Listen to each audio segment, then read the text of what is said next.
নমস্কার, শুভ সন্ধ্যা। আজকের অনুষ্ঠানে সঞ্চালনা ও পাঠে আমি ডক্টর ফরিদ গাঙ্গুলি।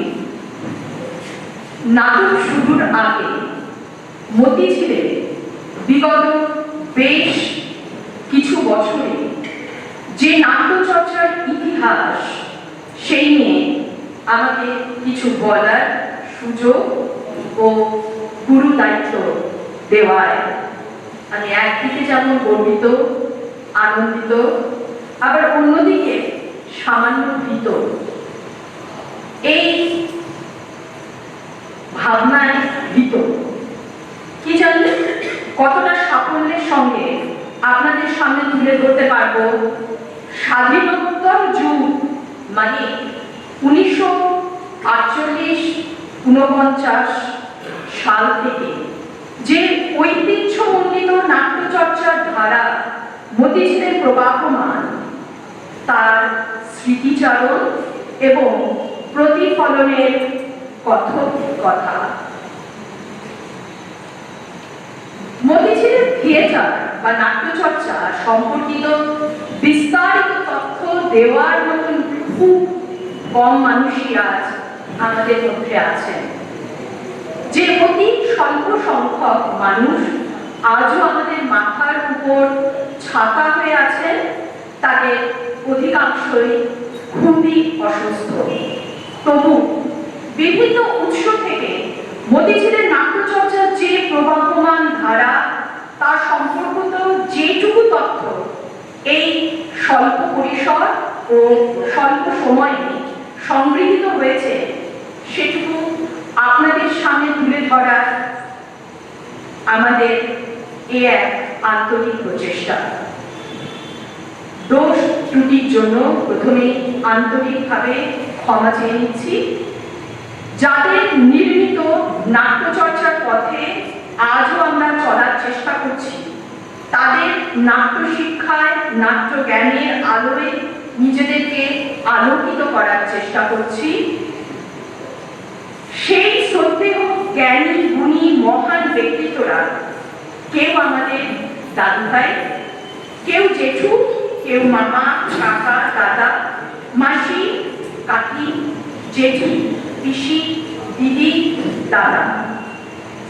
কারণ মতিঝিল চিরকাল একটি বৃহৎ পরিবার।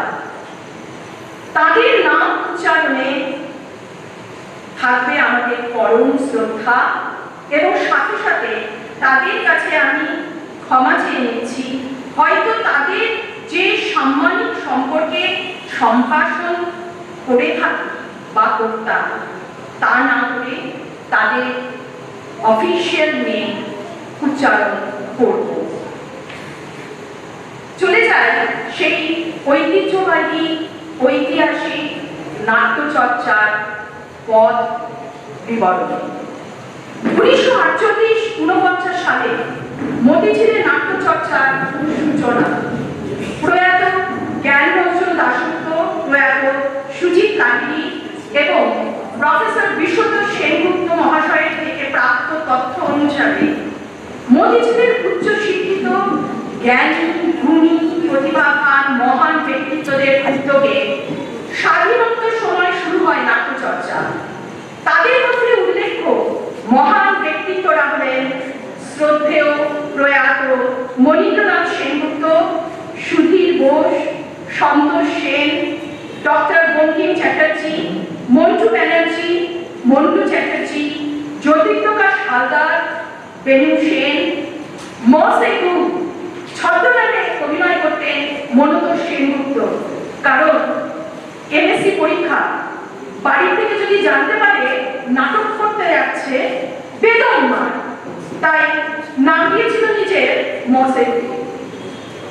মহিতোষ সেনগুপ্ত, পরিতোষ সেনগুপ্ত, ডক্টর জগদীশ চক্রবর্তী, ডক্টর সুবলকর গুপ্ত, অসীম গুহ, যিনি পরিচিত ছিলেন পল্টু গুহ হিসেবে, শঙ্কর বোস, যিনি পরিচিত ছিলেন তেঁতুলদার হিসেবে, এবং এখন 92 বছরের বয়সে আসা প্রান্ত সেনগুপ্ত, যিনি টিপু সুলতান, উত্তরা এই সকল প্রযোজনায় মহিলা চরিত্রে অভিনয় করতেন অত্যন্ত দক্ষতা ও নিপুণতার সঙ্গে।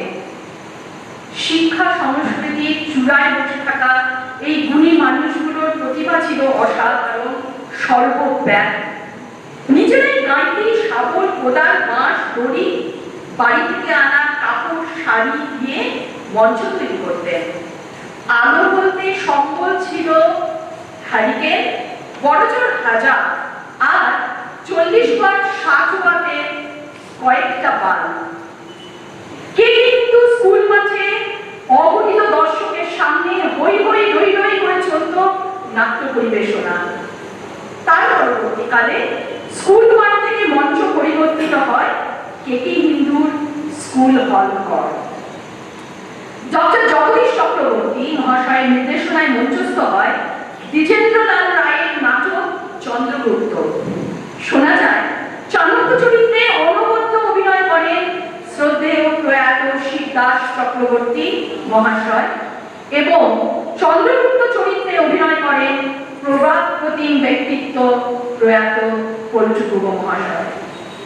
এর পরবর্তীকালে অর্থাৎ 1977 থেকে 1982-83-84 এই সময়ে নরনারায়ণ, লৌহকপাট, শাহজাহান, দুই পুরুষ, উত্তরা, মানবী গার্লস স্কুল, ভাড়াটে চাল, আজব বিচার, ঘৃতম পিবে, অ্যান্টিগনি ইত্যাদি নাটকগুলি মঞ্চস্থ হয়। যে দিকপাল অভিনেতারা মঞ্চ আলোকিত করতেন তাদের বহু বিশিষ্টজনের নাম আমি উল্লেখ করেছি। এই সময় আরো কিছু নাম যুক্ত হয়, যেমন শ্রদ্ধেয় রাজাগুপ্ত, সম্রাটগুপ্ত, চন্দন রায়, লীনা গুহ, দেবতোষ সেনগুপ্ত, পার্থসারথী চক্রবর্তী, কল্পনা ভট্টাচার্য, স্বস্তিকা বোস, শিবরাম বোস, শিবরাম ইন্দু, খোকন দাশগুপ্ত, রণজিৎ চক্রবর্তী, শিলা ইন্দু আর পূর্ব উল্লেখিত প্রতাপদণ্ডশালী অভিনেতারা ছিলেন কখনো নাট্য নির্দেশক হিসেবে, কখনো বা অভিনেতা হিসেবে, কখনো দুই ভূমিকাতে। দুটি নাম বারংবার উঠে আসবে, ডক্টর জগদীশ চক্রবর্তী ও পল্টুগুহ। নরনারায়ণ ও শাহজাহান এই দুটি নাটক একসময় পরিচালনা করেছিলেন শিশির খাতুনের নির্দেশনায় অভিনয় করা নাট্যজ্ঞানী শ্রদ্ধেয় প্রয়াত রবি রায়চৌধুরী মহাশয়। তিনি ব্ল্যাঙ্ক ভার্স অর্থাৎ কোথা থেকে কোথায় কণ্ঠস্বরকে নিয়ে যেতে হয় তা অত্যন্ত সুরেলা অথচ ভলিউমিনাস কণ্ঠে দক্ষতা ও নিপুণতার সঙ্গে কিভাবে অভিনয়ে ব্যবহার করতে হবে তার পাঠ হতেন। গর্বের সঙ্গে জানাই এই সময় যতগুলো প্রযোজনার কথা বললাম তার বেশিরভাগ যাত্রার ঢঙে মঞ্চস্থ হতো। কিন্তু মাঠে দর্শক সংকুলান হতো না, মাঠ ভর্তি উপচে পড়া দর্শকের সামনে নাট্য পরিবেশন হতো। এই সময় কলকাতা শহরে তাবড় তাবড় নাট্যগোষ্ঠীর রূপসজ্জা ও সাজসজ্জার দায়িত্ব যারা নিতেন তারা হলেন বি ব্রাদার্স শিয়ালদা। মতিঝিলে ড্রেস ও মেকআপের দায়িত্বে থাকতেন সেই বি ব্রাদার্স। মতিঝিলে বি ব্রাদার্সকে আনার পেছনে যার অবদান তিনি হলেন পরম শ্রদ্ধেয় পল্টুগুহ মহাশয়। তখন সারা রাতব্যাপী যাত্রার ঢঙে এই নাটকগুলো উপস্থাপিত হতো। শুধু মতিঝিল নয়, দমদম, নাগেরবাজার এবং নিকটবর্তী সমস্ত অঞ্চলের মানুষ দর্শক হিসেবে উপস্থিত হতেন। এই যাত্রারূপ নাটকগুলোয় গানের যে সিকোয়েন্স থাকতো সেগুলো যা বিবেকের গলায় উপস্থাপিত হতো তার বেশিরভাগ চরিত্রে তখন অভিনয় করতেন কল্যাণ চক্রবর্তী। মতিঝিলের আন্তরিক নাট্যচর্চার প্রাথমিক কাল থেকে আজ পর্যন্ত যাদেরকে আমরা প্রাণ পুরুষ বলে মানি তাদেরই একজন হলেন প্রয়াত শ্রদ্ধেয় দেবতোষ সেনগুপ্ত। সম্ভবত তার লেখা ও নির্দেশনায় 1977-78 সালে এক একক অভিনয়ের নাটক মতিঝিলে মঞ্চস্থ হয়েছিল। দর্শকবৃন্দ, 1977-78 সাল, তখন এই খুব অন্য ধরনের পরীক্ষা নিরীক্ষা, একক অভিনয় মঞ্চস্থ করা। একক অভিনয়ের নাটক তা মতিঝিলে তথা কলকাতা শহরে সেই সময়ের নিরিখে একটি বিরল পরীক্ষামূলক প্রথম যুগান্তকারী উপস্থাপনা বলা যায়। নাটকে একক চরিত্রে অভিনয় করেছিলেন কল্পনা ভট্টাচার্য, যার জীবনী ধরা পড়েছিল নাটকটিতে।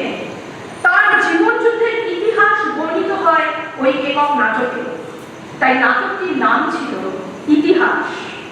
এক একাকী অভাবী অথচ আত্মাভিমানী আত্মমর্যাদার সম্মানের শিখরে থাকা এক নারীর জীবনযুদ্ধের ইতিহাস মঞ্চস্থ হয় একক অভিনয়ের নাটক হিসেবে। আরো একটি উল্লেখযোগ্য সাংস্কৃতিক অনুষ্ঠান মতিঝিলের কলেজ মাঠে অনুষ্ঠিত হতো, যার আন্ডারে ছিলেন প্রয়াত শ্রদ্ধেয় জিতেন দে মহাশয়। 4 দিন ব্যাপী classical vocal, classical dance, classical music, যাত্রা, নাটক, আধুনিক গানের অনুষ্ঠান হতো। সাংস্কৃতিক জগতের বিদ্বান পণ্ডিত শিরোমণিরা আসতেন এই অনুষ্ঠানে অংশ নিতে। টিকিট বিক্রি হতো। কত দূর দূরান্ত থেকে মানুষ আসতেন এই মনোজ্ঞ উচ্চ মার্গের অনুষ্ঠানের রসাস্বাদন করতে। মতিঝিলের এই 4 দিন ব্যাপী সাংস্কৃতিক অনুষ্ঠান আজও সাংস্কৃতিক জগতের উজ্জ্বল ইতিহাসে সসম্মানে উল্লেখিত আছে।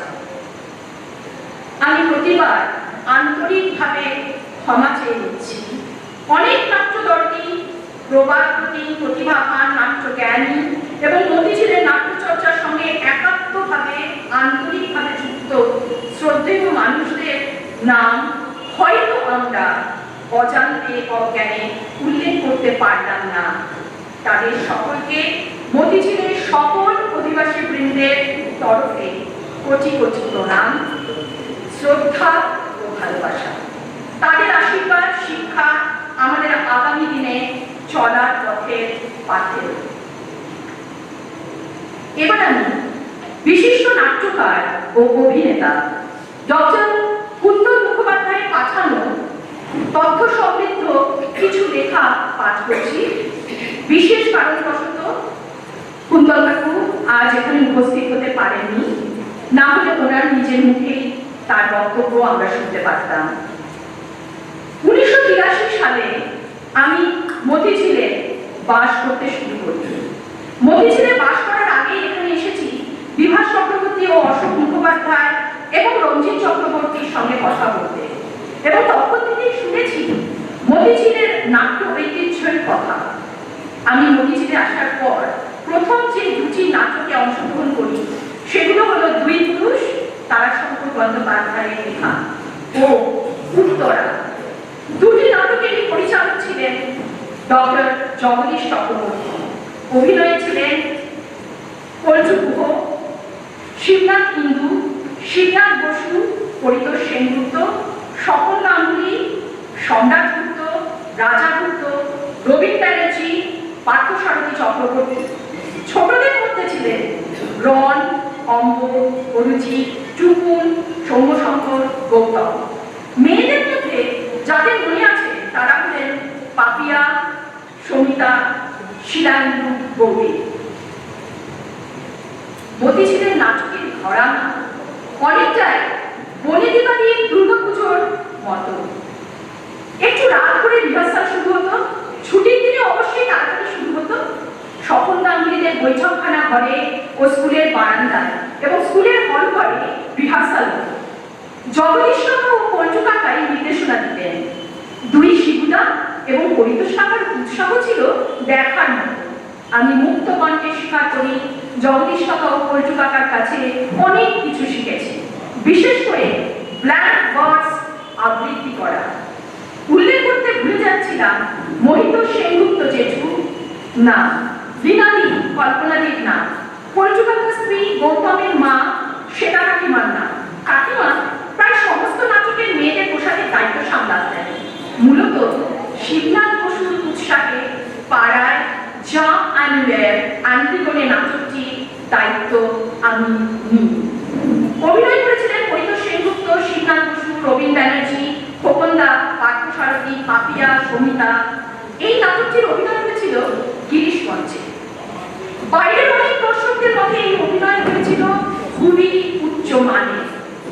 এরপরে রূপক সেনগুপ্ত মতিঝিলের নাট্য চর্চার এক গুরুত্বপূর্ণ ভূমিকা নিয়েছিলেন।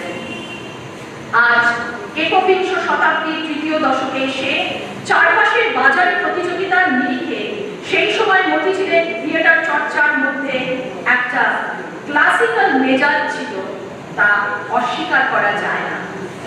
মতিঝিলের নাট্য চর্চার নেপথ্যজন যারা নিঃশব্দ প্রচারবিহীন সহায়তা করতেন তার ভূমিকা অনস্বীকার্য।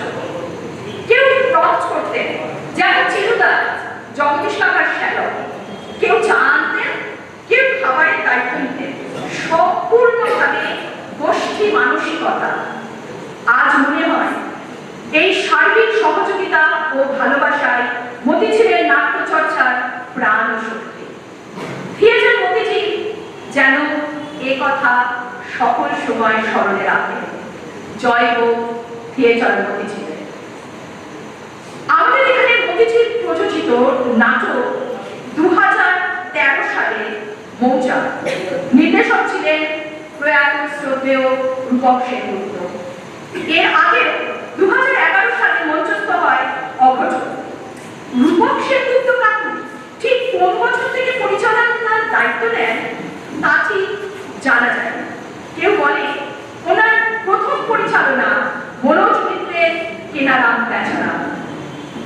2019 সালে মতিঝিলের প্রযোজনায় দুটি নাটক মঞ্চস্থ হয়, কানপুরি এবং কঙ্কাল। আজ 7 বছর পর মতিঝিলের প্রযোজনায় নাটক হচ্ছে। মতিঝিলের সকল অধিবাসী বৃন্দ সামিল আছে আজকের এই মহৎ উদ্যোগের কর্মকাণ্ডে। আমি এখন নাটকের নাট্যকার ও তার নাটক নিয়ে সংক্ষেপে কিছু কথা বলবো, তারপরেই শুরু হবে আমাদের আজকের নিবেদন। আধুনিক বাংলা নাটকের প্রতিক্রিয়ে বাদল সরকার। বিংশ শতাব্দীর বাংলা নাট্য জগতে বাদল সরকার একটি অবিস্মরণীয় নাম।